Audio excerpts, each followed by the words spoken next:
Om Swastiastu. Perbedaan dalam keberagaman, moderasi beragama. Saya Komang Ariwiranti. Sebenarnya, moderasi beragama itu apa ya? Yuk kita simak penjelasannya. Dalam Kamus Besar Bahasa Indonesia, kata moderasi berarti penghindaran kekerasan atau penghindaran keekstriman. Kata ini adalah serapan dari kata moderat yang berarti sikap selalu menghindarkan perilaku dan kecenderungan ke arah jalan tengah. Sedangkan kata moderator berarti orang yang bertindak sebagai penengah atau yang menjadi pengarah pada acara pendiskusian. Jadi, ketika kata moderasi disandingkan dengan kata beragama, menjadi moderasi beragama. Maka istilah tersebut merujuk pada sikap mengurangi kekerasan atau menghindari keekstriman dalam praktik beragama. Kedua kata itu merujuk pada sikap dan upaya menjadikan agama sebagai dasar dan prinsip untuk selalu menghindarkan perilaku atau pengungkapan yang ekstrim dan selalu mencari jalan tengah yang menyatukan dan membersamakan semua elemen dalam kehidupan bermasyarakat, bernegara, dan berbangsa Indonesia. Keberagaman di Indonesia. Keberagaman diyakini sebagai kehendak Tuhan Yang Maha Esa. Keberagaman tidak diminta, melainkan pemberian Tuhan yang mencipta. Bukan untuk ditawar, melainkan untuk diterima. Indonesia adalah negara yang kaya akan keberagaman etnis, suku, budaya, bahasa, dan agamanya. Di Indonesia kita mengenal 6 agama. Ada Islam, ada Kristen Protestan, ada Katolik, ada Hindu, ada Buddha, dan ada Konghucu. Jadi, dengan beragamnya masyarakat Indonesia, dapat dibayangkan betapa beragamnya pendapat, pandangan, serta keyakinan masyarakat Indonesia. Mengapa moderasi beragama penting? Salah satu esensi kehadiran agama adalah untuk menjaga martabat manusia sebagai makhluk mulia ciptaan Tuhan. Untuk mencapai itu, agama selalu menghadirkan ajaran tentang keseimbangan dalam berbagai aspek kehidupan. Agama juga mengajarkan bahwa menjaga nyawa manusia harus menjadi prioritas. Moderasi beragama menjunjung tinggi nilai kemanusiaan.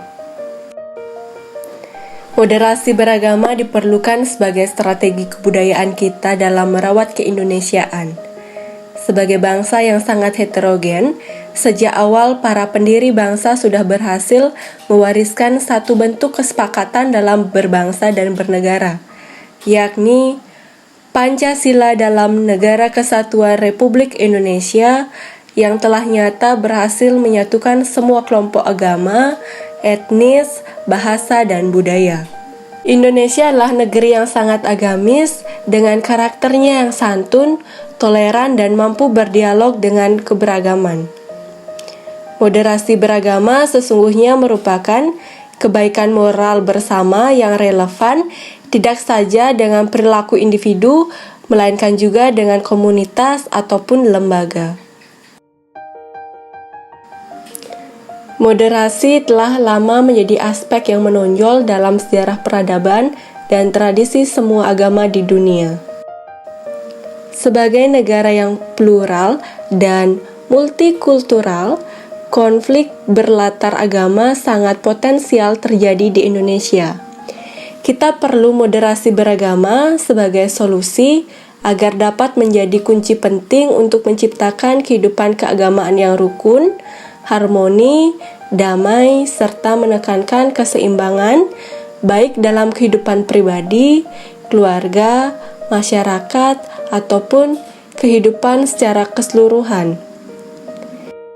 Tetapi sebagian masyarakat yang beranggapan bahwa seseorang yang bersikap moderat dalam beragama berarti tidak teguh pendirian, tidak serius, atau tidak sungguh-sungguh dalam mengamalkan ajaran agamanya.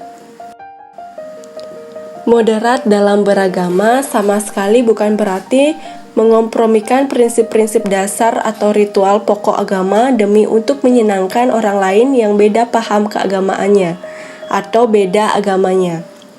Moderasi beragama juga bukan alasan bagi seseorang untuk tidak menjalankan ajaran agamanya secara serius. Sebaliknya, moderat dalam beragama berarti percaya diri dengan esensi ajaran agama yang dipeluknya, yang mengajarkan prinsip adil dan berimbang. Toleransi adalah suatu perilaku atau sikap manusia yang tidak menyimpang dari aturan, di mana seseorang menghormati atau menghargai setiap tindakan yang dilakukan orang lain. Toleransi dalam umat beragama, contohnya toleransi beragama, di mana penganut agama mayoritas dalam sebuah masyarakat mengizinkan keberadaan agama minoritas lainnya. Jadi, toleransi antar umat beragama berarti suatu sikap manusia sebagai umat yang beragama dan mempunyai keyakinan untuk menghormati dan menghargai manusia yang beragama lain.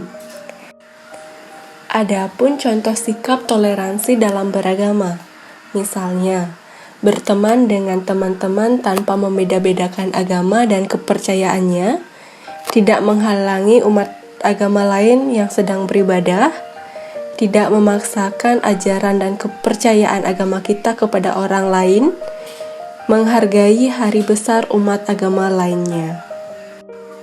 Semboyan bangsa Indonesia, Bhinneka Tunggal Ika sebagai dasar untuk mewujudkan persatuan dan kesatuan Indonesia, di mana kita haruslah dapat menerapkannya dalam kehidupan sehari-hari, yaitu hidup saling menghargai antar masyarakat yang satu dengan yang lainnya tanpa memandang suku bangsa, agama, bahasa, adat istiadat, warna kulit, dan lain sebagainya. Indonesia merupakan negara kepulauan yang terdiri dari beribu-ribu pulau, di mana setiap daerah memiliki aturan atau kebiasaannya tersendiri. Tanpa adanya kesadaran sikap untuk menjaga Bhinneka Tunggal Ika, pastinya akan terjadi berbagai kekacauan di dalam kehidupan berbangsa dan bernegara, di mana setiap orang akan hanya mementingkan dirinya sendiri atau daerahnya sendiri tanpa peduli kepentingan bersama. Bila hal tersebut terjadi, pastinya negara kita ini akan terpecah belah. Oleh karena itu, marilah kita jaga Bhinneka Tunggal Ika dengan sebaik-baiknya agar persatuan bangsa dan negara Indonesia tetap terjaga, dan kita pun haruslah sadar bahwa menyatukan bangsa ini memerlukan perjuangan yang panjang yang dilakukan oleh para pendahulu kita dalam menyatukan wilayah Republik Indonesia menjadi negara kesatuan. Selain itu, dengan adanya pernyataan ketuhanan yang Maha Esa dalam Pancasila pertama, yang dimana menunjukkan bahwa Indonesia mengenal dan memiliki loyalitas akan penciptanya, Tuhan yang Maha Esa. Kehadiran sila ini menyatakan warga-warganya yang taat beribadah dan menjalankan ajaran-ajaran sesuai agama mereka masing-masing. Jika tidak diterapkan dalam kehidupan sehari-hari, akan terjadi intoleransi dalam beragama. Masyarakat tidak akan dapat menjalankan kepercayaannya dengan tenang dan tanpa gangguan. Penistaan agama pun akan banyak terjadi yang menyebabkan tidak rukunnya antar masyarakat. Jadi, moderasi beragama menjadi jalan tengah sekaligus sebagai solusi agar tidak terjadi paham yang radikal, bahkan intoleran. Saling hormat dan menghormati antara agama menjadi kunci agar tidak terjadi sekat dan perbedaan, sekaligus sebagai identitas yang harus dimiliki antar umat beragama. Baik, sekian materi tentang moderasi beragama dengan perbedaan dalam keberagaman yang saya sampaikan, saya ucapkan terima kasih. Om Santi, Santi, Santi Om.